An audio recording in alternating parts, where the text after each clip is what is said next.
bien, seguimos con ustedes en esta presentación del cafecito y estamos conversando con Hanley Amado Sánchez Melo. Es un político, es un empresario, es abogado, pero es diputado y pertenece a Fuerza del Pueblo y su provincia es La Altagracia. ¿A qué te dedicas en el sector empresarial, Hanley? Bueno, tenemos de forma ya de una larga data una compañía de expendio de fármacos. O sea, de hecho, es una empresa familiar, lleva el nombre de mi difunto abuelo, Farmacia Amado Melo. Tenemos una sucursal en el municipio de Cabecera, tenemos la zona de Bávaro y en el Aeropuerto Internacional de Punta Cana tenemos 2 sucursales más.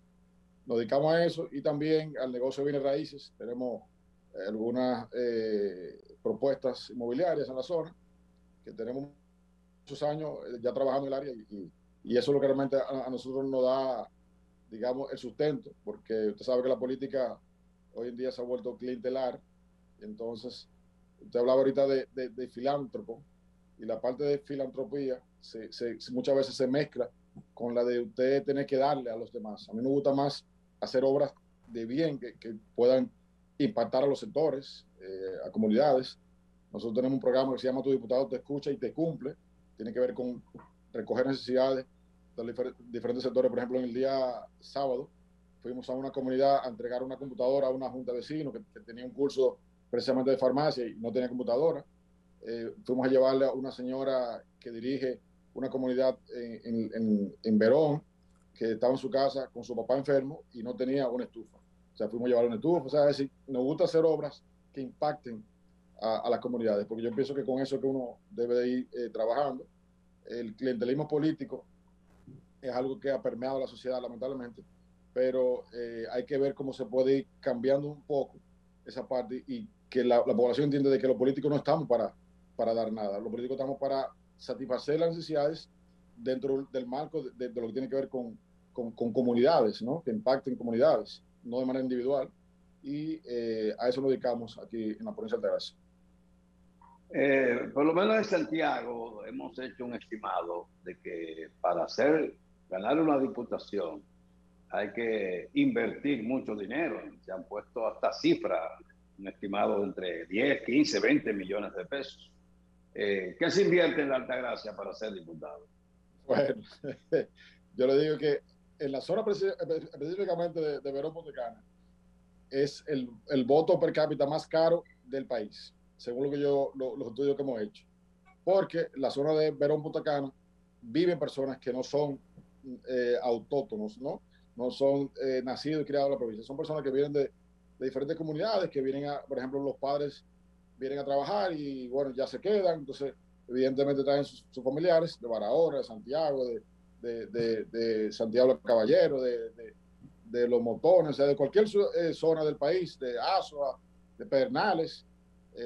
Y evidentemente que el que vive aquí, aunque ya vota en la provincia, no tiene ese arraigo, o sea, no tiene esa nomenclatura con los políticos de aquí.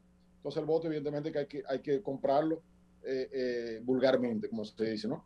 Pero aquí se hace una inversión primero internamente en los partidos, con el tema de las convenciones, y ya luego afuera, somos una provincia después de Azua, la más grande.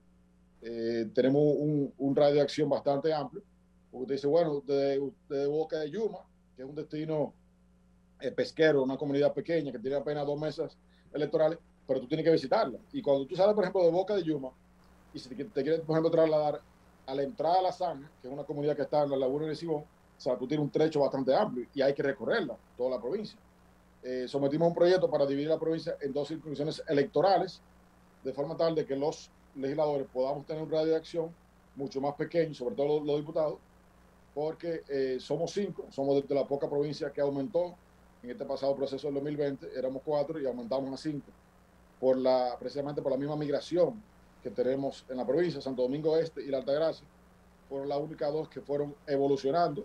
Hubieron provincias que involucionaron, como el caso, por ejemplo, de Azua, el caso de San Pedro de Macorís, el caso de La Vega, que disminuyeron un legislador, en cambio, la Altagracia creció un legislador más. Entonces eso te hace que la cantidad, o sea, el apetito de ser diputado creciera. En el pasado proceso habían unos casi 60 precandidatos en todos los partidos, o sea, era una locura. Y evidentemente que se daba el caso donde el que tuviera más saliva iba a comer más hojalda, como dicen aquí en mi campo. Y eso se dio, o sea, aquí hubo muchos candidatos que tenían buenos números, que tenían buenas expectativas, pero lamentablemente no tenían quizás la capacidad de movilidad, porque es un tema de capacidad, movilidad, de usted poder satisfacer peticiones que se le hacen. Y también el método de Home afectó a muchos buenos candidatos que también tenía el sistema de partido en República Dominicana, y la gran ola que se llevó a buenos legisladores productivos, pero producto de la ola, lamentablemente, no pudieron llegar a adquirir una curul. El caso de los proyectos de ley electoral y ley de partidos que fueron enviados para modificación por la Junta Central Electoral, ¿tú crees que se aprobarán esas modificaciones? Mire, son dos modificaciones totalmente viables, sobre todo la ley 3318 y la ley 1519, que son dos herramientas fundamentales. Yo siempre decía que para poder, en el pasado proceso, para que hubiese, digamos, seguridad hacia los partidos políticos y sobre todo a nosotros los que éramos candidatos, necesitábamos esas dos herramientas.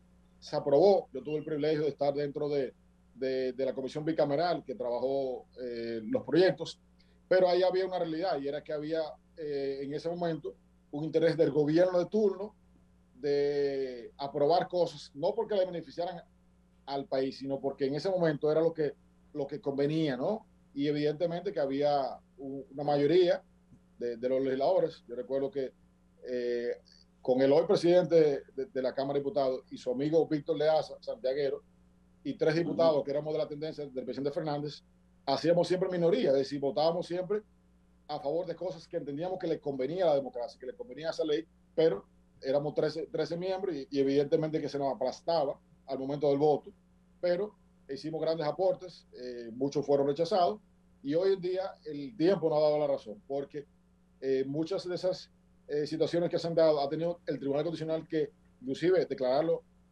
inconstitucional, porque son aspectos que no eran realmente factibles para el sistema democrático, para el propio sistema de partido de la República Dominicana. Y pienso que ellos han hecho una recopilación de esas anomalías que tienen ambas piezas, y en su momento se tendrán que corregir. Quiera Dios que el Congreso pueda ponerla como prioridades para que antes de que finalice el año 2023 se puedan ya haber concretizado esas mejoras, y para que el año 2024 podamos ir a un proceso electoral diáfano, un proceso electoral abierto, pero sobre todo donde prime una verdadera democracia apegada a esas dos normativas, tanto la 3318 como la 1519. Pero lo que no vemos son los aprestos del Congreso por aprobar estas modificaciones, ni siquiera por plantearlas. Lo que pasa es que hay cosas de esas que no le conviene al gobierno de turno, pues todo depende de la óptica que usted pueda ver las modificaciones. Recuerde que ahora lo que se está empeñado es en hacer una modificación a la Constitución innecesaria por demás, porque el pretexto era la famosa independencia de la justicia, la cual está independiente. Sin embargo, este gobierno le redujo el presupuesto al Poder Judicial. Entonces no entiendo. Tú tienes una cárcel de La Victoria ya habilitada hace 8 meses y no la han abierto, porque lo que hay es una mafia de unos 7 millones que genera esa cárcel, que lo ha inclusive denunciado el propio asesor del Poder Ejecutivo. Entonces, yo veo que el gobierno no se empeña en las cosas realmente que le afectan al bolsillo de los dominicanos. Entonces, el afán de modificar la Constitución es para eliminar el 50+1 y entonces ahí introducir unos famosos candados para la Constitución, y por supuesto la independencia del Poder Judicial o del Ministerio Público, que es el que realmente persigue el crimen, que no le vemos ni pie ni cabeza. Como Fuerza del Pueblo, obviamente estamos opuestos a una modificación a la Constitución porque creemos que es innecesaria. Hay que esperar primero que se adecue la Constitución del año 2010, del 26 de enero, que es una Constitución moderna, una Constitución que crea figuras como el Defensor del Pueblo, crea figuras como el Tribunal Constitucional, el Tribunal, o sea, muchas figuras que no existían, el plebiscito, el referéndum. Si usted quiere, por ejemplo, consultar si el pueblo quiere modificar la Constitución, bueno, hagas un plebiscito, un referéndum, luego que se adecue, porque tampoco tenemos una ley de referéndum ni una ley de plebiscito. Es decir, nos faltan unas 89 normativas para adecuar la Constitución del 2010. Entonces, tenemos todavía debilidades con la Constitución del 2010 y queremos modificarla otra vez. O sea, como que no le veo lógica. Y ciertamente hay un número de proyectos en el Congreso que deben de ponerse como prioridad. El mismo caso de las leyes que usted mencionó, la modificación de la ley de turismo, que es una modificación importante, porque si hablamos que de una forma u otra dependemos del turismo, que le aporta bastante al PIB, ¿cómo es posible que tenemos una ley del año 69? Es decir, cumplió 52 años la ley de turismo. Eso hay que modificarlo. La ley del agua, el propio Código Penal. Es decir, hay un número de prioridades en el Congreso que no se están trabajando porque lo que hay es un interés político más que un interés a favor de los y las dominicanos. El país pudiera funcionar bien con una sola cámara, ¿verdad? Un sistema unicameral. De acuerdo con eso, 100%. Yo siempre pongo el caso de Costa Rica, que es un modelo que yo lo sigo bastante y he visitado en múltiples ocasiones ese país.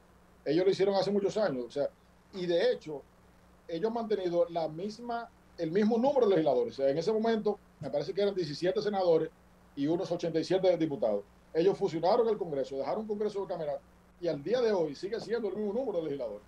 Porque aquí tenemos 190 diputados, 32 senadores. Estamos hablando de una matrícula de 222 congresistas. ¿Para qué tanta gente? O sea, ¿cuál es el uso de eso? O sea, es decir, ¿qué hacen tantos legisladores? O sea, yo me incluyo ahí. O sea, tú estás hablando de un número demasiado grande, o sea, un gasto exorbitante del erario público. Entonces, lo que tenemos que hacer es más eficiente.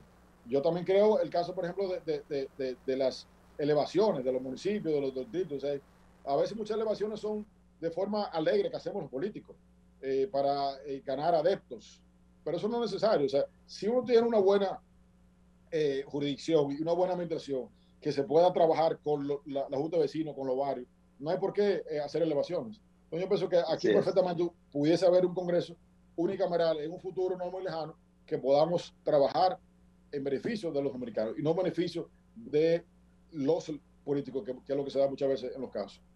Bien, vamos a colocar unos mensajes para estar unos minutos más conversando con Hanley desde Higüey, en el este del país. Vamos a los mensajes.